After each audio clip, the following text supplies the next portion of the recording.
У выпускников и их родителей наступила горячая пора – сдача ЕГЭ. Ровно месяц остался до экзамена. Кому-то достаточно будет лишь 2 обязательных экзаменов и аттестата, но желающим поступить в вузы потребуется сдать 3, а то и 4 экзамена. Какие предметы выбрали для сдачи выпускники и как проходит их подготовка в Ленске, расскажет Светлана Балеева.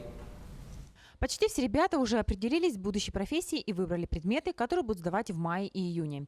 Кирилл Лаврентьев выбрал для сдачи математику профильного уровня и физику. Он планирует получить профессию инженера. Сегодня молодой человек усиленно готовится к экзаменам. Много занимаюсь.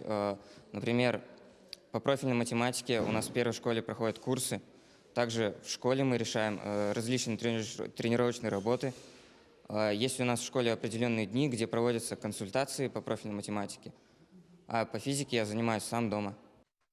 Екатерина Матвеева мечтает стать государственным служащим. Сдавать она планирует тоже математику профильного уровня и обществознание.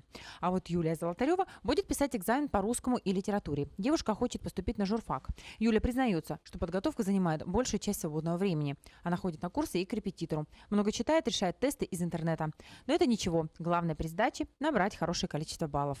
Ну да, с приближением этого дня больше становится как-то страха, но понимаешь, что в принципе ты знаешь всю программу, и это как-то более тебе становится от этого легче.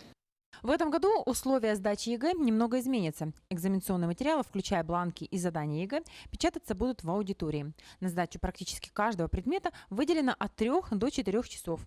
Обязательным является русский язык и математика базовая для получения аттестата. Этого достаточно. А для того, чтобы поступить, обязательным является русский язык и 3 предмета. Последний экзамен выпускники напишут 20 июня. Все работы будут направлены на проверку в город Якутск и Москва. Результаты ребята получат в течение 2 недель после сдачи экзамена. Светлана Балеева, Виталий Андреев, Ленск.